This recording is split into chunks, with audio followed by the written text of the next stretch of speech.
live now.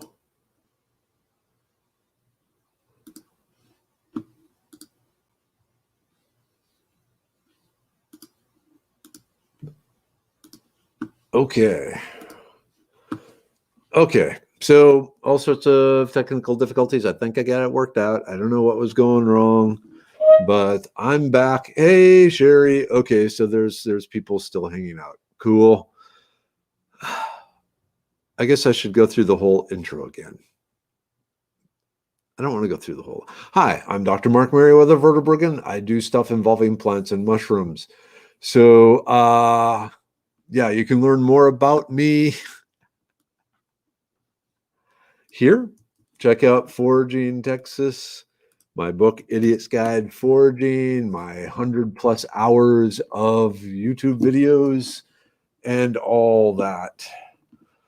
All right, cool. People are showing up. Hey, okay. I don't know what's going on Uncommon Bees, but gonna put your coupon code and all that. So Uncommon Bees. I mean, you know what? No, that would be bad. Check out the sponsor, Uncommon Bees. I'll have a few more sponsors tonight. Put up the coupon code. Tired. Put up the coupon code and check it out. Trust me, you won't regret it. And as a small business in Texas right now, they need your help. All right.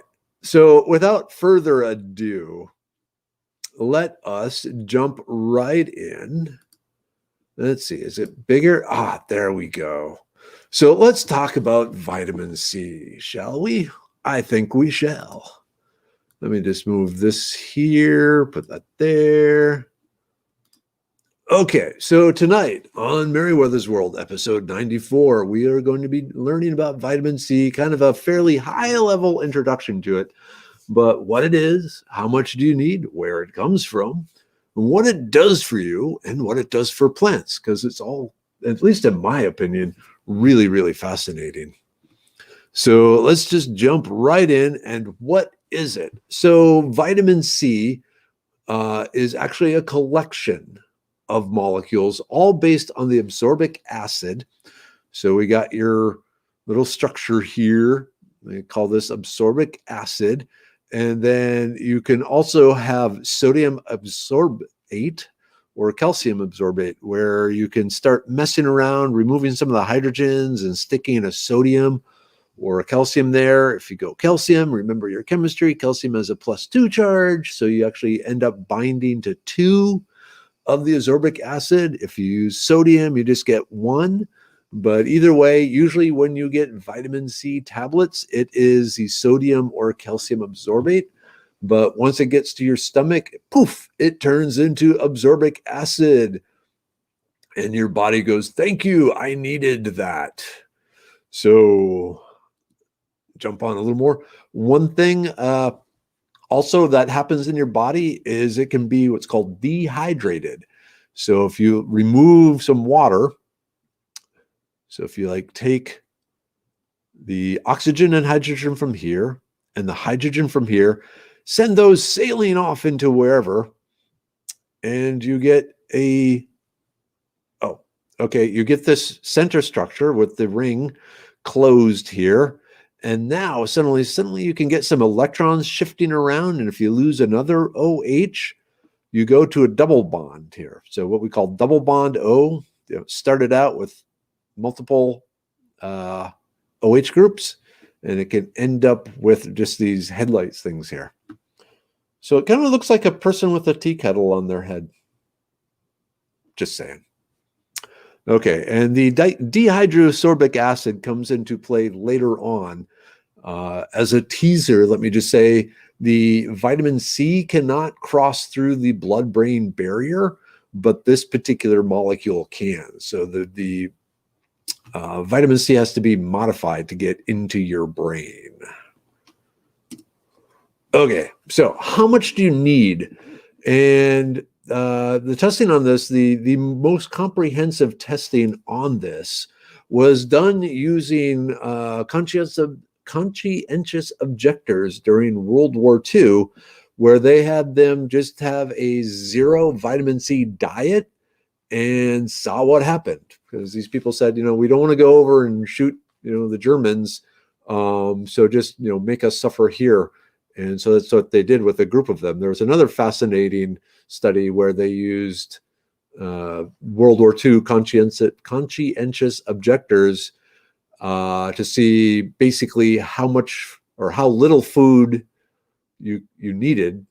Basically they starved them just to the point of death and then started feeding them back. Very interesting. But anyway, I'm off topic here. So vitamin C in the blood, your blood is considered to be saturated when it has about 65 milligrams per liter. And if I had been smart, I would have looked up how many liters of blood the average person has. But I'm thinking it's not all that much. It's probably 4 liters. I don't know. Hey, Kimberlyn, you're a nurse. Any word on how many liters of blood a person has in it? You'd think I'd know that sort of thing. So saturated, like once you get to 65 milligrams, anything else just gets peed out. The adequate is at 50 milligrams. So to be healthy, you need at least 50 milligrams of vitamin C per liter of blood, which is interesting. Once you get down to the daily recommended intakes, you'll see. But if you drop below 23 milligrams per liter, then you are considered to be deficient and will start suffering problems. Wow, 8 liters of blood? That's a lot. That's a lot of blood. I'll take your word for it. Okay, so the recommended daily intake, how much is it recommended to take? See, this is where it gets confusing, because if you look at the US levels, they're saying you need, I know what's going on. Okay, if you're female, you need at least 75 milligrams a day. This is, again, kind of the, I don't know if I'd say bare minimum, but to avoid any noticeable health issues, you want to be taking 75 milligrams if you're a female, or 90 milligrams if you're a male. Generally has to do with more muscle mass, generally larger size.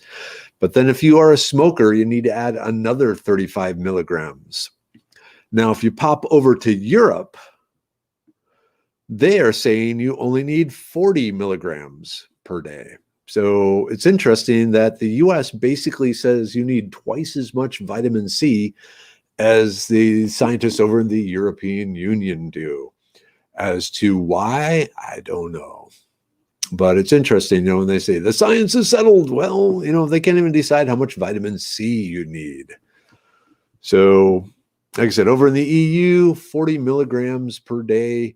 Here in the US, somewhere between 75 and like 115 if you're a male smoker. Okay, so what happens if you're not getting vitamin C? Well, the first is scurvy. You might remember from your history books, things like that. A lot of the sailors sailing the 7 seas in the age of exploration were dying of scurvy. And in fact, over 2 million sailors, 2 million sailors died of scurvy in a 300-year period between 1500 and 1800 AD. That's a lot. But after 30 days without vitamin C, at that point, you develop scurvy, where your teeth or your gums start to rot and your teeth fall out. We'll explain why in a little bit. But then after 6 weeks, you die, approximately 6 weeks. It depends on a lot of factors. But, 6 weeks without vitamin C, you pretty much signed a death warrant.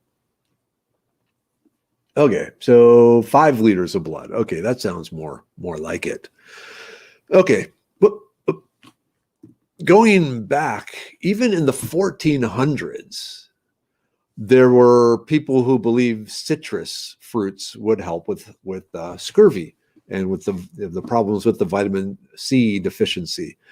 The medical practitioners at the time refused to accept that, and to prove it, they sent a bunch of sailors out in a sea voyage, and they gave them limes And what they did is they boiled the lime juice in copper kettles before actually giving it to the sailors.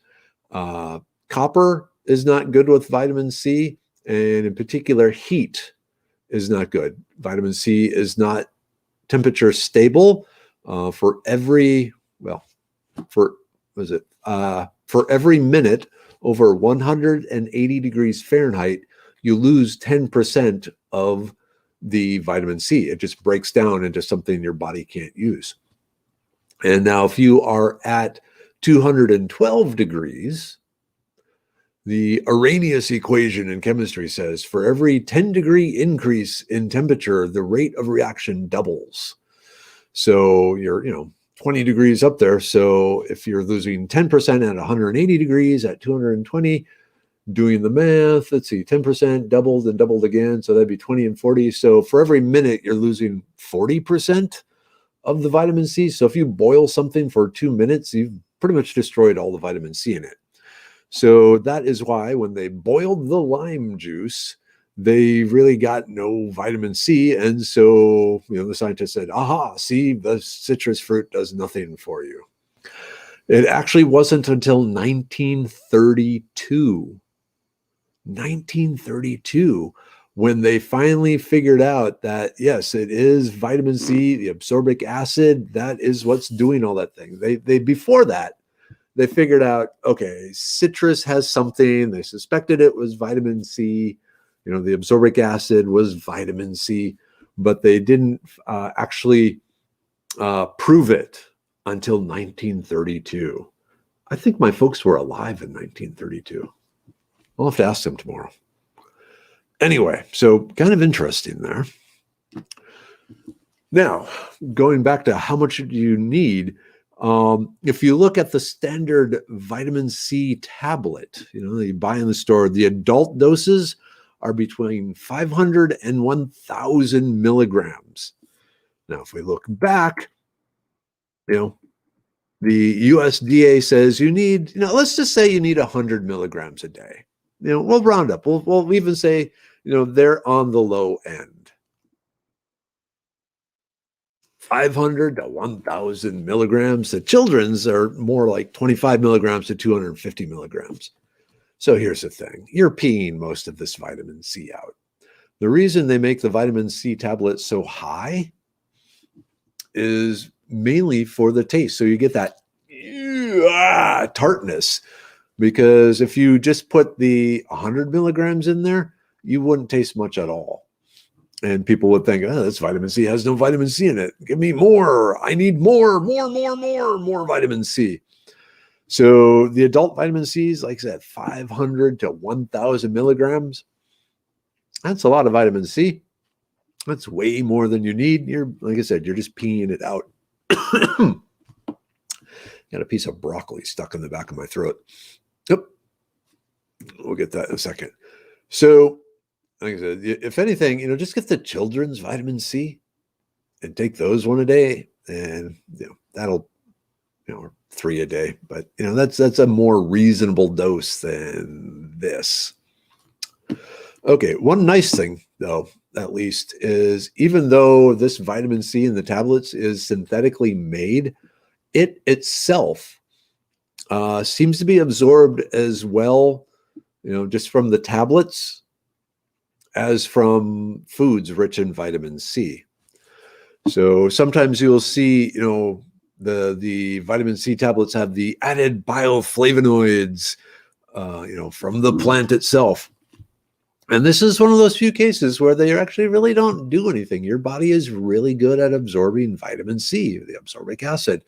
So you don't need all that other stuff to get it out. Now, one thing that has shown to actually increase the absorption of the vitamin C, and I will post the link here because I like science. Whoa, is Sherry here? Sherry, okay. Sorry, I thought I saw Sherry as someone, well, one of my old classmates, Todd Fratrix, is shouting out to Sherry Damer. And so, cool. Hey, Sherry, if you're still here. Man, that was wild over there in Buffalo. Sorry. Okay. Anyway, so many apocalypses. So yeah, the liposomal encapsulated, so basically vitamin C wrapped in fat. Vitamin C wrapped in fat, layman's description, actually is really good for, whoops. Just a minute here. Okay. Is really good for absorbing vitamin C. So if for some reason you have an issue with vitamin C, there are some people that actually have absorption issues with vitamin C. And so the liposomal encapsulated vitamin C increases the availability even above that of, taking it straight from an orange or a lemon or something like that, straight from the fruit. Okay, so that leads into what about vitamin C megadosing? That's supposed to be great for you. Rah, rah, rah. Okay, so now we get some more science. So let me put up first one on a vitamin. Okay. Okay, so basically, they consider megadosing to be anything more than 200 megagrams a day. Milligrams per day. Megagrams would be a lot. 200 milligrams a day. So science, when they looked into it, people saying, well, the vitamin C, if you take mega doses, you'll stop the colds or so forth.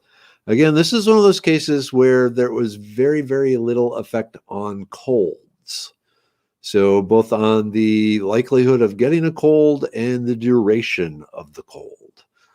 So if you're just taking straight vitamin C, now if you're taking it in some other plants, then everything changes. But just vitamin C by itself, those tablets, vitamin C tablets, little to no effect on the catching or duration of a cold if you do catch it. Now, on the other hand, there is some good studies showing it can help fight cancer. So let me put that up here.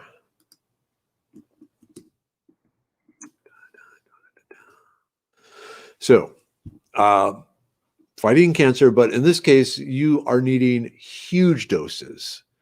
Let me go back. So, like I said, the body normally can only absorb even less than that. What is this? It was around like 100 milligrams, 150, let's say 150 milligrams, just through the stomach. More than that, it's just going to be peed out. So to have the dosages you need to fight cancer, to help against cancer, you actually need to inject it intravenously. So you can't swallow it. It has to be, pumped into a vein. Please don't crush up your vitamin C tablets, dissolve them in water, and start injecting them into you. Okay? Don't do that. Go to the doctor, go to the oncologist, use their treatment. Don't start stabbing your arm with syringes of vitamin C, because that will end badly. Okay. But it needs to be delivered intravenously. What's kind of cool is it gets into the cancer cells and then reacts with some stuff in the cancer cells to produce hydrogen peroxide. And if you remember, hydrogen peroxide, it's a disinfectant. It kills, microbes. And in the cancer cell, it starts breaking apart the cancer cell. But again, this is a specialized treatment, not something you can do, by running out to Walmart and getting or Academy and getting a turkey injector and a bottle of vitamin C. So something to keep in mind. Okay, you know what? Let's hop over for a second, because I got to do my sponsors. All right, share. Oops. Share screen. Application window. All right, since we're talking about, taking care of yourself, and obviously I'm big into using plants, let's do a shout out to Herbs, the actual store. So if you're looking for herbal concoctions that aren't supplied by Medicine Man, though he can also hook you up with the Medicine Man stuff, give him a call and use the coupon code Forking Weeds to order anything between now and midnight tonight, anything currently in the store. If you have, or if you're not sure what you need, you can set up a Zoom call with him and he will walk through, basically ask you all sorts of questions about your life, your habits, your genetic history, all that. And then from that, come up with a recommended herbal concoction for you and then make it and send it to you. So definitely want to check him out. And then I would definitely need to do a shout out to Campcraft Outdoors because I've been using a lot of their stuff lately in this snow apocalypse and just keeping warm and fire and carrying things from point A to point B. So if you're the type that prefers, durability over, if you prefer durability over everything else, then you want Campcraft Outdoors. All sorts of really great waxed canvas, waterproof canvas, heavy duty camping gear, bags and backpacks and haversacks and pouches, and of course a full line of wool type beanies and hats and so forth. Very, very good. This isn't Campcraft. This is Ondeo Nelco, old company, but it's a nice beanie. So anyway, check them out. And if you use the Take 10 coupon code, you get 10% off. Okay. Let me remove that. Stop screen share. Share again. And go back to the application window. Okay. So where does vitamin C come from? Well, here's the thing. Most of the tablets you are taking come from China. In fact, the most recent numbers were from 2017. 95% of the world's vitamin C is produced by several companies in China. Again, in 2017, we imported, $880 million worth of vitamin C. At the time, it was interesting. The cost was about $4 per kilogram.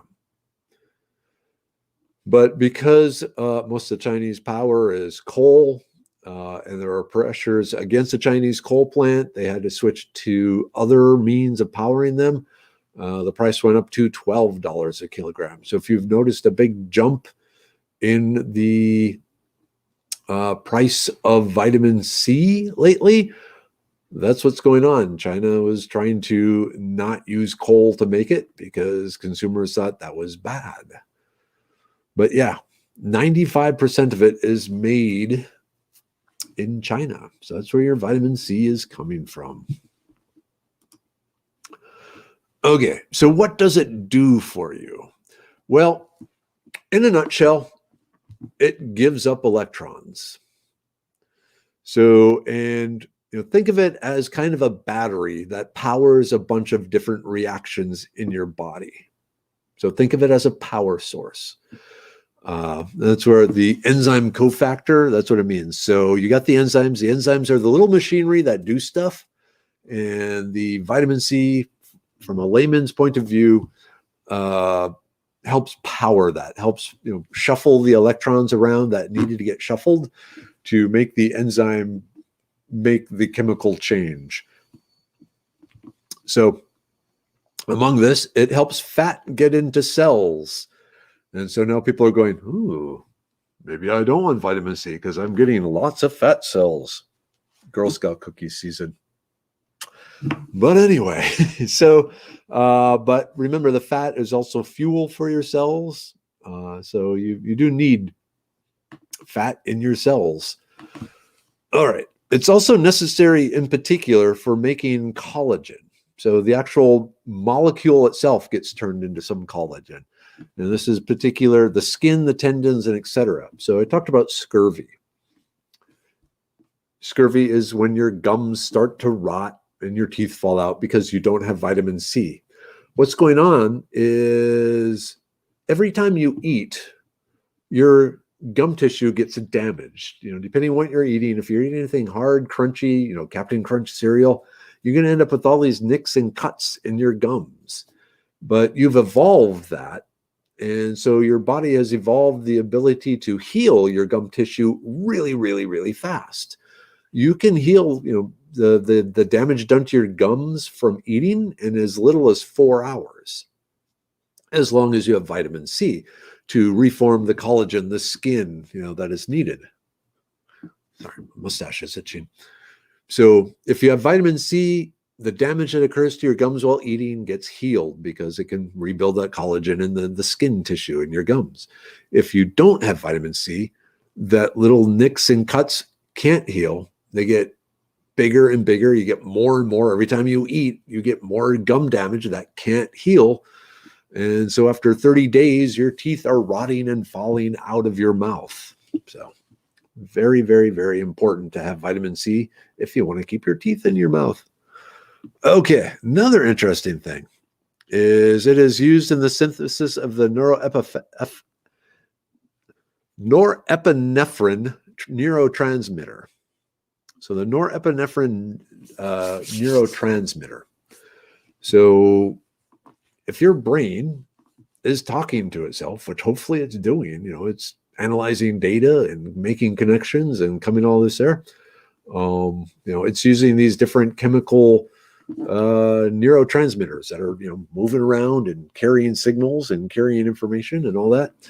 And so if you don't have vitamin C, you basically shut down, the brain's ability to talk to itself and to do things. And we'll actually go into a little more detail on that because it's so important. Okay, it's really important with hormone production. So a lot of the hormones, like at puberty, those changes they told us about in health class, and then later on in life too, the different changes. So the vitamin C plays a big role in that, helping your body, do what it needs to do, signal and send, the hormones are basically the radio wave messenger type signals that are flowing from your body from different organs and to other organs and say, okay, organ, it's time to do this. And suddenly you get hair growing out of your ears. I don't know why. So yeah, vitamin C, it's making vitamin C kind of like a bad guy. It's not, it's necessary. Another thing, iron absorption, especially from the stomach and carrying the iron from the stomach into the rest of the body, into the blood, down to the bone marrow where it gets turned into red blood cells. Remember, you need that iron in there. So without vitamin C, you can't absorb as much iron as you necessarily need to. All right, everyone hears about its antioxidant powers, and it goes back to its ability to shuffle around electrons. Free radicals have this wild electron hanging out, trying to do damage, looking, to screw things up. So the free radicals, they have that one electron. The vitamin C goes, whoa, attack, grabs onto the free radical, shuts it down, quenches that electron, takes it for itself, and prevents the free radical from doing damage to something important like DNA or the mitochondria or the cellular membranes, things like that. So the antioxidant, it's, all-around protective agent. Thing is like Captain America floating around in your blood, looking to throw itself down on hand grenades. Okay, and then finally, it's used in the making of the actual bones and teeth and cartilage. So really, all parts of your body need this vitamin C there to stick together, to be built, to hold yourself together, to repair damage, that sort of stuff.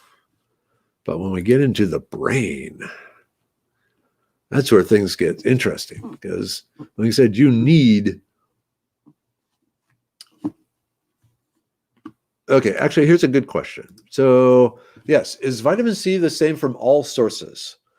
Yes. The individual molecule, vitamin C, ascorbic acid, it doesn't matter if it came from a Chinese chemical plant, a pine needle, an onion, a lemon, a lime. They've shown that all are equally absorbed and have the same powers. Now, the nice thing about taking it directly from the fruit or the pine needles or, from nature is you get all that other stuff in the fruit, in the pine needles, so on and so forth too. So, yeah. Vitamin C by itself, it's one of those things that, really it actually does fine, just by itself, regardless of where it came from. The body needs it, so it's evolved the ability to absorb it. And since the structure, there's only really one structure for it, you're good to go. Hopefully that made sense.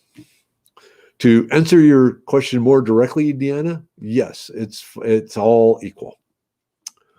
Okay, so into the brain. I already mentioned that the absorbic acid, what we consider to be vitamin C, can't cross the blood-brain barrier. The blood-brain barrier is a protective film that separates the blood vessels from the brain. And only certain chemicals are allowed through it. The brain is very protective of what it lets into it. There's all sorts of stuff floating around in your blood that the brain says, no, nope, you can't come in here. No droids allowed. And so they can't pass through. And vitamin C is one of them. Vitamin C can't get through the blood-brain barrier unless it has been reduced into the dehydroabsorbic acid structure we had showed earlier. So once it's in there, it gets made into the norepinephrine transmitter, which is then responsible for the conversion of dopamine to serotonin. So, all those dopamine hits you get when you check Facebook and people are liking a post. Yeah, it never happens to me. But and then it's converting that into the serotonin, the feel good, So without vitamin C, you don't feel good. Whoops. Yep, exactly, Amanda. So in a way, it acts as an antidepressant since it converts dopamine to serotonin. So it's more that it is necessary. So yeah, if you're lacking in vitamin C, you're going to be cranky and grumpy and your serotonin will be low.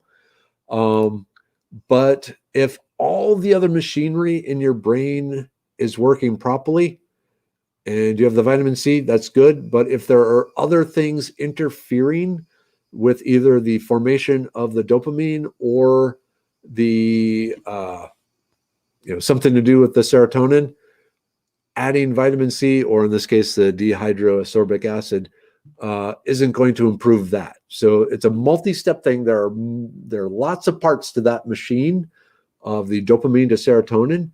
Vitamin C is a critical part, but it's not the only part that can go wrong. Now, if people are feeling depressed, trying vitamin C first, might work. Okay, so it does that. It helps convert the dopamine to serotonin. It's also needed for the neuron myelin sheaths. So around all the neurons are the nerves that connect brain cells to brain cells to brain cells to brain cells. There's a layer of fat.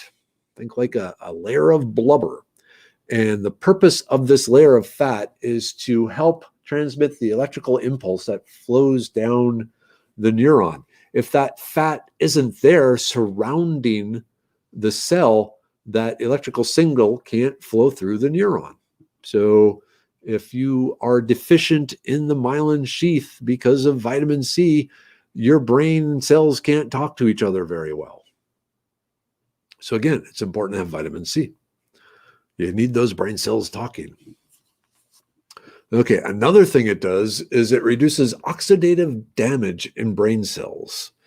So we talked about the vitamin C. It is a reducing or an antioxidant. So stress is a big one. Head injuries, another case. Not sleeping enough. All these can start causing free radicals to form from some of the compounds that occur when your brain is stressed out, damaged, having things put upon it that don't quite, jive with what it's trying to do. So when your brain is under a lot of stress or physically damaged, you have this sort of free radical cascade. And vitamin C or the absorbic acid or dehydroabsorbic acid helps protect your brain from that. So One thing, remember when you sleep, part of it, it's the belief, the dreams are to kind of shuffle and, file away things in your brain. But in doing that, that's a chemical process. And so there's all sorts of chemical activity going on in your brain. Whenever you have chemical activity occurring, you have waste products.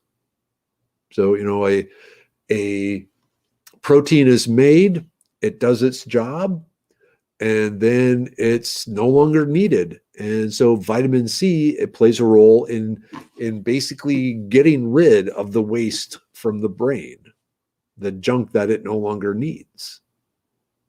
But they didn't know that. You knew, antioxidants perhaps, but yeah, it's part of the waste removal process for your brain. In particular, you might have heard of amyloid clusters. So when you get weird protein clusters like Kush balls, if you remember those, starting to clutter up the brain, one of the reasons may be because you don't have enough vitamin C clearing them out. So it's fascinating to me how much the vitamin C does, but at the same time, how little you actually need to take every day. So, okay. Yep. Vitamin C plus the Serenity pill. So you could just take, the immune pill and the Serenity pill. Serenity pill should be out at the end of March, by the way. Okay, so we've learned what it does in you. Now, what do plants do it? Because that's their, mainly the main source of vitamin C is in plants. And so it plays a role in photosynthesis. Actually, it plays several roles. The most interesting, in my opinion, is it helps protect the plants. So remember, the plants are sitting there exposed to sunlight. And I'll answer your question there, Andy, in a second. So the plants are exposed to sunlight. Remember, with sunlight, you're not getting just the visible light, but the ultraviolet light too. It's like, when humans go out in the sun, we get sunburn. Plants have that same issue. They're getting zapped all day long, sitting there in the sunlight, getting hit by this UV light. And the UV light is, trying to damage the cells. It's a high energy, impulse, and it can, cause free radicals. It can actually cause ozone to form in the plants. And so the vitamin C, actually, it's like a sunblock for plants.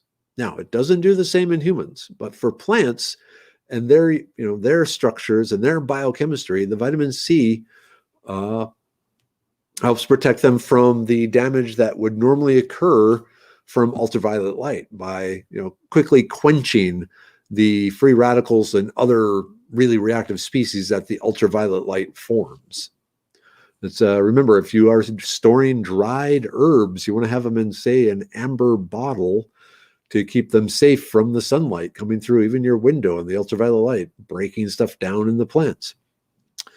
So, doing that Captain America thing, throwing itself on the hand grenades, but it also offers another interesting protection that I didn't know about until I was doing research for tonight.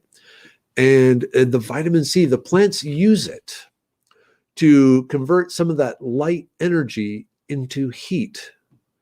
So that light beating down on them, it's going to heat them up some. But the plant can handle the heat for the most part. In fact, it can handle the heat more than it can handle that UV radiation hitting it.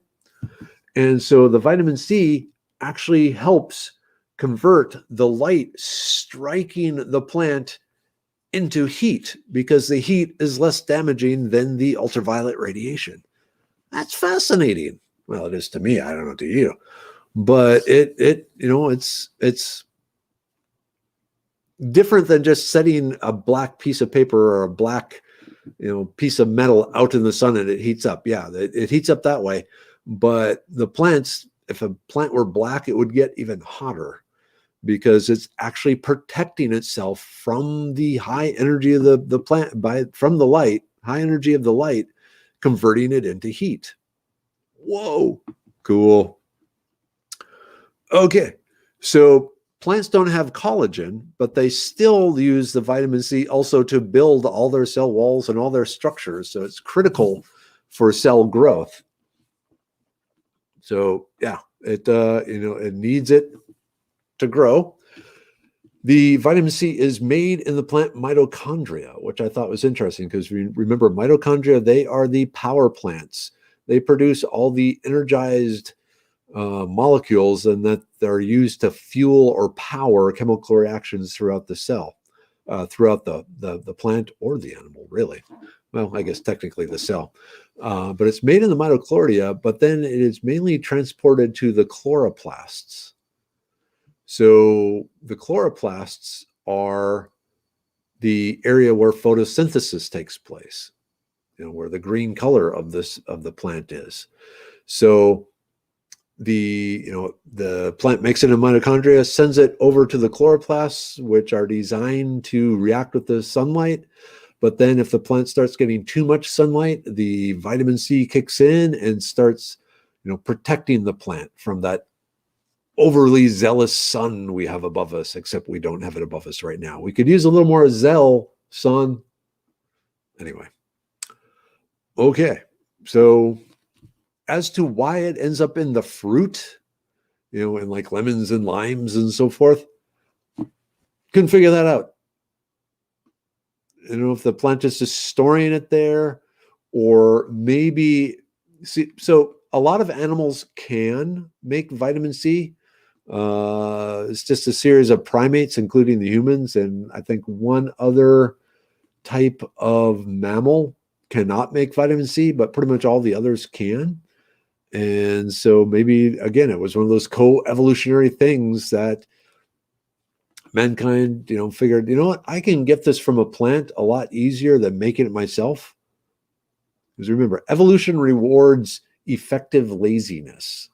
If your body doesn't have to do something and you mutate so that you create a mutation in your kids where they don't have to do that thing, they then have energy that can be used elsewhere to do something else. Does that make sense? You following me here?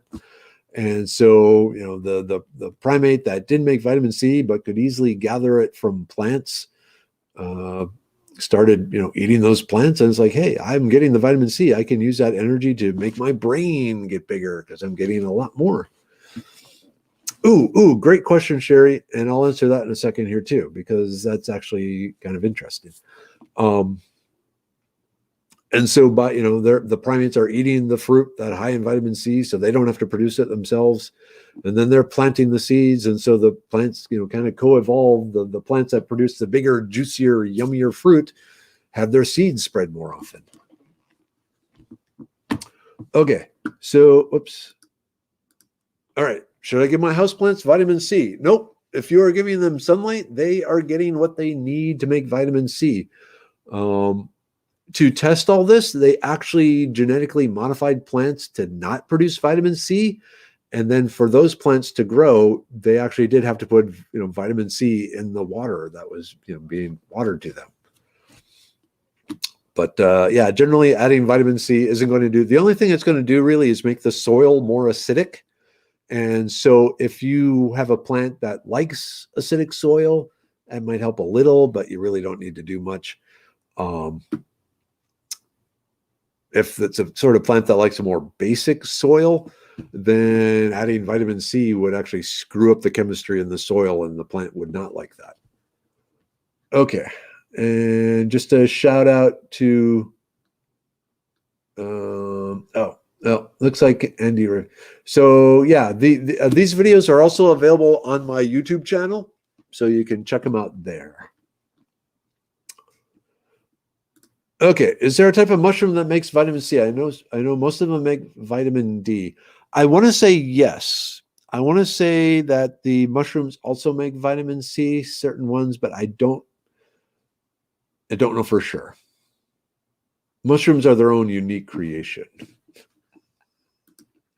Yep, They're making their own vitamin C. They got the whole dopamine, serotonin thing going on. Okay. Whoa. Not bad. Not bad timing here. Remove that. Let me just stop the screen. Okay, I'm back. So yeah, the vitamin C, like I said, it's mainly used in everything to do everything. It is, think of it as the bolts that hold you together. But again, considering how much it does, it's astounding how little we need. I was trying to find like how many milligrams of vitamin C are in an average lemon, and it was just, a ridiculously huge amount. So way more, one lemon gives you everything you need, basically a half a lemon or even a quarter of a lemon might. But you need it. You need it every day. You need to make sure you're getting vitamin C. You need it to heal. You need it to be happy. Hopefully you're getting some vitamin C. Oh, man. Okay. Message from the boss. All right. Since we are here, let me throw out some more. I got two more. Whoops. Share screen. Application window. Okay. Speaking of taking care of yourself, fear and dread. Over in Vidor, as part of the tribe, if you use the code word tribe, you get 7% off. It's not much, but they're another small business trying to, stay alive in this time. And the other one that's probably really important right now is Arbor True. So if you have trees that had the limbs damaged by the ice, you're probably going to want, a professional person to help you, if you can, to come out and trim the trees and make sure everything's taken care of. There's ways of doing it to minimize the infections, because once you have a damaged tree, it's really easy for fungus to get in there and cause all sorts of problems. So if you have, or a broken branch that's threatening something, give Arbor True a call. They travel all through Texas and Louisiana. Definitely someone worth knowing, especially having right now. All right. And of course, Wazoo Survival. Yay! Creators of the Foraging Bandana with me, Dr. Nicole Appelian, and Wazoo. And special thanks to them, because they are the ones who pay for the StreamYard account that allows me to broadcast these. All right. And then, so what's coming up next week? So next week, I got another really cool guest for you. Kristen Blackman. She is the CEO, president of Alpha Search and Rescue out of Clear Lake. This is a canine-based search and rescue organization that whenever there's someone missing, they are out there looking for it. So we will be discussing basically the capabilities of search and rescue dogs, and then also some things that you can do to help search and rescue in the case of someone getting lost. So things you personally should do if you're the person that's lost, or things if someone from your, say, family or friends wanders off into the woods from your campsite, what you should and shouldn't do right away. Because there are things that, one of the hardest issues with search and rescue is not finding all the other people out searching, trying to rescue.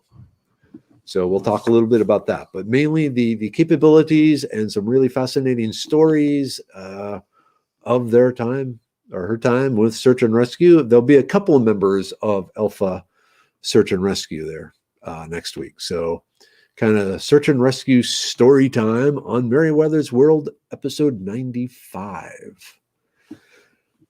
Okay, so like I said, my name is Dr. Mark Merriwether Vorderbrücken, coming to you live from my dining room. I am the creator of Foraging Texas, mainly about edible and medicinal plants. Let me just throw these up here. You can find this video on replay. It will be moved into the season 4 of Merriweather's World on the YouTube channel I just put up there, the Dr. Merriweather YouTube channel. Okay, and it didn't get everything. So let me do this one last time. Oops. So put that out there. That worked? I think that worked. Okay, 8:56.